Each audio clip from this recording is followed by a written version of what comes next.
আমাদের বিয়ের 10 বছর চলতেছে। এর আগেও আমরা 5 বছর প্রেম করেছি। টোটালি এই 15 বছর আমরা একে অপরকে চিনি।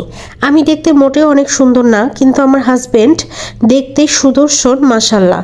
সে অনেক হ্যান্ডসাম। আমাদের সংসারে কোনো কিছুই অভাব ছিল না, শুধুমাত্র সন্তান ছাড়া। আমার মেরুদণ্ডের সমস্যা আছে, মাঝে মাঝে আমাকে বিপাকে ফেলে। আমি তেমন ভারী কাজ করতে পারি না, উঠা বসাও করতেও আমার অনেক কষ্ট হয়ে যায়। কিন্তু এটা নিয়ে আমার স্বামীর কোনো অভিযোগ ছিল না। সে অনেক পারিশ্রমিক, সৎ ও ভালো মানুষ। আমার প্রায় কাজগুলো ও অফিস থেকে এসে করে দিত। হঠাৎ একদিন আমার মেরুদণ্ড অনেক ব্যথা শুরু হয়ে যায়। আমি শুয়েই ছিলাম, মাঝে কল আসে আমার শাশুড়ি অনেক অসুস্থ, দেখতে যেতে হবে।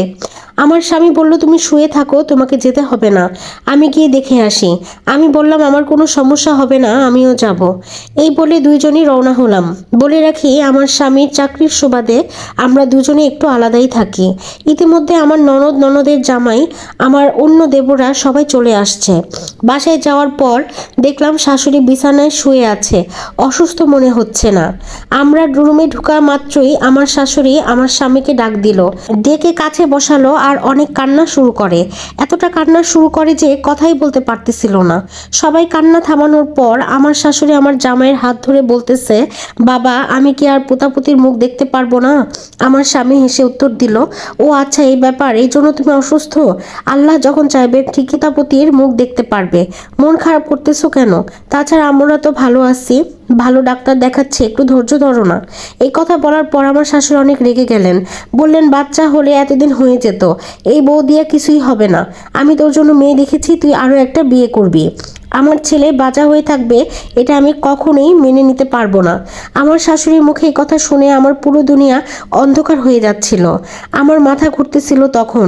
আমি বুঝে উঠতে পারতেছিলাম না কি করব। আমার স্বামী তখন চেঁচামেচি করে আমার হাত ধরে বাইরে নিয়ে আসলো আর বলল, আল্লাহ যখন চাবে তখনই হবে। তখন আমার শাশুড়ি পিছন পিছন এসে বলল, সব শুনে রাখো, আজকে থেকে আমি এক ফোঁটা পানিও খাবো না। অনেক ঝামেলার পর আমরা আমাদের বাসায় চলে আসলাম। রাতে দুজনের মধ্যে অনেক কথা হলো। ভোরবেলায় আমার স্বামী বলল, মন খারাপ করো না, আমি এমন কিছুই করব না, আমরা এমনিতেই অনেক ভালো আছি। কিছুটা তার কথায় শান্তি পেলাম। এর মাঝে ভোর না হতেই আমার শাশুড়ি আমাকে কল দিল, আমাকে অনেক বোঝালো, একটা বাচ্চা না হলে বংশের কিছুই থাকে না। তুমি হয়তো বুঝো না, কিন্তু আমার ছেলে বাইরে গেলে অনেক কথা শুনতে হয়। আমাকে এর সাথে আরো বলল, তুমি আমার ছেলেকে বিয়ে করার পারমিশন দাও, আর না হয় তুমি চলে যাও, কারণ তোমার মতো বউ রেখে আমার কোনো লাভ নাই। আমার শাশুড়ির মুখে এসব কথা শোনার পর আমি তাকে স্পষ্টভাবে বলে দিলাম, তাকে ছাড়া আমি 1 মিনিটও থাকতে পারবো না, আর আমার স্বামীও আমাকে ছাড়া অন্য কোথাও বিয়ে করবে না। আমি তখন ফোনটা কেটে দিই। এর মাঝে আমার সাথে আমার শাশুড়ি আর কোনো কথা হয়নি। 4-5 দিন পর আমাদের ফোনে কল আসে, আমার শাশুড়ি অনেক অসুস্থ, সে মেডিকেলে ভর্তি। এই কথা শোনার পর আমি আমার স্বামী তাড়াহুড়া করে হসপিটালে চলে গেলাম। আমরা হসপিটালে পৌঁছানোর পর ডাক্তার বলল, না খেয়ে থাকার কারণে উনি অসুস্থ হয়ে গিয়েছে। আমার ছোট ননদ, আমার দেবর, ওরা সবাই আমার স্বামীকে বোঝালো, তোর বউয়ের কারণে আমরা আমাদের বাবা মাকে হারাতে বসেছি। তখন হসপিটালে অনেক ঝামেলা হয়, কথা না বলে আমাকে নিয়ে বাড়ি চলে আসে। বাসায় আসার পর কিছুতেই আমার স্বামী আমার সাথে কথা বলতে চাচ্ছিল না। অনেকক্ষণ চুপ থাকার পর আমার স্বামী ভেজা কণ্ঠে বলল, এমন একটা দিন আমার সামনে আসবে আমি কখনো চিন্তা করিনি। শোনো লিমা, আমি তোমাকে অনেক ভালোবাসি, কিন্তু আব্বা আম্মার জন্য হয়তো এই কাজটা আমাকে করতেই হবে, না হয় আমার আব্বা আম্মা দুনিয়া থেকে চলে যাবে। আমার 2 হাত ধরে অনেক কান্নাকাটি করতেছে। আমি মুহূর্তেই সবকিছু চেঁচামেচি করে এক করে ফেললাম। মনে হলো আকাশটা আমার মাথায় ভেঙে পড়লো এই কথা শোনার পর। এরপর আমার বাবা মা ভাইকেও আমাদের বাসায় ডাকা হলো। এক কথায় রাগ করে আমার বাবার বাড়ি চলে আসলাম। ইতিমধ্যে জানতে পারলাম আমার স্বামী আবার বিয়ে করেছে, কিন্তু আমার স্বামী যেদিন বিয়ে করে সেদিন আমার বাবার বাড়ি চলে আসে, সে নতুন বউর সাথে থাকে নাই।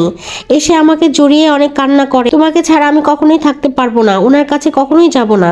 বেশিরভাগ সময় উনি আমার কাছে 5 দিন থাকতো আর ওনার কাছে 2 দিন থাকতো। দুপুরবেলায় আমার স্বামী একদিন আমাদের বাসায় আসে।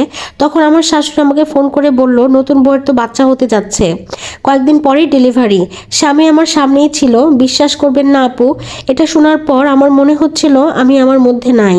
আমি আমার স্বামীর দিকে অনেক সময় তাকিয়েছিলাম। সে আমাকে জড়িয়ে ধরে বলে, তুমি কষ্ট পাবে তাই আমি তোমাকে জানাইনি, তুমি কষ্ট নিও না। এরপর থেকে দেখি যে স্বামী আমার কাছে সপ্তাহে 5 দিন আসতো, সে এখন 2 দিন আসে আর আর 5 দিনই আসে না। জিজ্ঞেস করলে বলে প্রেগনেন্ট, এই জন্য সময় দিতে হয়। এর মধ্যে শুনি আমার স্বামীর নতুন বউয়ের বাচ্চা হয়েছে, তার একটা ছেলে সন্তান হয়েছে। আমি তাও বেহায়ের মতো গিয়ে দেখি তারা খুব খুশি, সবাই খুশিতে মিষ্টি খাওয়াখাওয়ি করতেছে, অনেক আনন্দ করতেছে। এক প্রকার আপু আমার মনে এত কষ্ট লাগলো, আমার 10 বছরের সংসার আমার চোখের সামনে নিমেষে ভেঙে গেল। বুকে এক প্রকার কষ্ট নিয়ে বাসায় চলে আসলাম। এইভাবে আমি পারতেছিলাম না। আমার স্বামীকে জিজ্ঞেস করলাম তুমি কি আমাকে রাখবা? সে বলে আমার বাচ্চা হয়েছে, আমার বাচ্চা ছাড়া আমি 1 মিনিটও থাকতে পারি না, আর আমার বাচ্চাও তার মাকে ছাড়া 1 মিনিটও থাকতে পারে না। এভাবে বেশ কয়েক মাস যায়, আমার কাছে মোটেও আসে না। আমার শাশুড়ি আমাকে ফোন দিয়ে বলে তুমি এখন থেকেও বা কি করবা, তাদের তো একটা সংসার হয়েছে, তুমি তাদের মধ্য থেকে বের হয়ে যাও। অনেক কষ্টের পর তাকে আমি ছেড়ে দিলাম। আমার সাথে সে আর কখনোই যোগাযোগ রাখে নাই। আজ সে নতুন বউ পেয়ে বাচ্চা পেয়ে আমাকে ভুলে গেল। মাঝে মাঝে এলাকার মানুষের কাছে শুনি তারা নাকি অনেক খুশি আছে। আমার কথা জিজ্ঞেস করলে ইগনোর করে, বলে যা গেছে গেছে বাদ দাও। আর এটা একটা আপুর লাইফের বাস্তব ঘটনা।